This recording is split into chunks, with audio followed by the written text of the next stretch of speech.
Before we talk about billionaires today, we must understand where this system began, because the world we live in, big corporations, monopolies, price wars, philanthropy, influence, was first perfected by one man.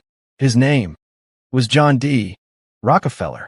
This is not just his story. This is the story of how power actually works. Rockefeller was not born rich. His father was unreliable. His family lived with uncertainty. Money came in sometimes it didn't. And that uncertainty did something important to young John. At just 16 years old, he went to work, not to chase dreams, not to become famous, but to bring stability to a chaotic home. Every single day, John wrote down income, expenses, savings, future plans. No shortcuts, no guessing, no excuses. Why does this matter? Because Rockefeller learned something very early, something most people still don't understand today. Money without control disappears. Control without money eventually attracts money. Now pause here for a moment, because these two lines are not philosophy. They're a law that still controls your life. In 2026, look around you today. We live in a world where influencers earn lakhs overnight. Startups raise crores in months. Crypto millionaires are created in weeks. Athletes, artists, creators explode financially. And yet, most of them are broke again within a few years. Why? Because money came before discipline. Without control, income rises, but lifestyle rises faster. Spending increases before saving. Debt feels normal. Future planning feels unnecessary. That's why lottery winners go bankrupt. Sports stars lose fortunes. Viral creators disappear. Startup founders burn cash. Without profits, Rockefeller understood this. At 16, when most people today still don't understand it. At 36, he saw money not as something to spend, but as something that must be managed before it could be multiplied. Now listen carefully to the second line, because this is where most people get uncomfortable. Control without money eventually attracts money.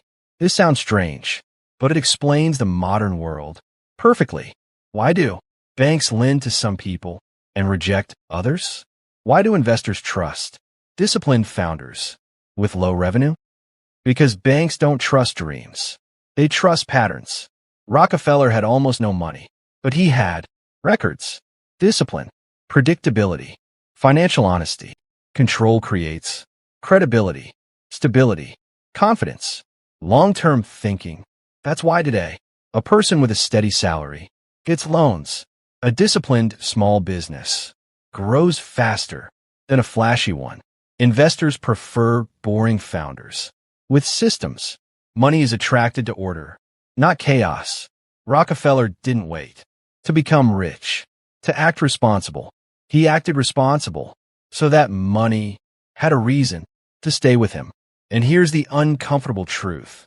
For modern viewers, most people today want freedom before discipline, wealth before structure, success before sacrifice.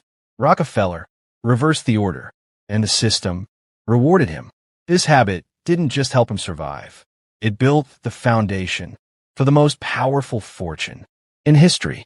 And this is exactly why the next decision he made, choosing where not to make money, would change everything. In part 2, you'll discover why Rockefeller did not choose transportation, even when transportation could have made him rich faster. This single decision is a life-changing secret that today's richest people understand, and most people never will. If you miss the next part, you will miss one of the most important wealth principles ever used by the elite. If you're watching this and you haven't subscribed yet, there's a big chance you won't see part 2. And part 2 is where Rockefeller makes one decision that explains why some people always stay workers and others slowly become owners. The link to part 2 is in the description, but only subscribing. Make sure you don't miss it. Before you leave, share this video with one family member, because this is not motivation or advice. This is real knowledge that can help a family make better money decisions for many years. If you miss the next part, you'll miss something most people never learn in their whole life.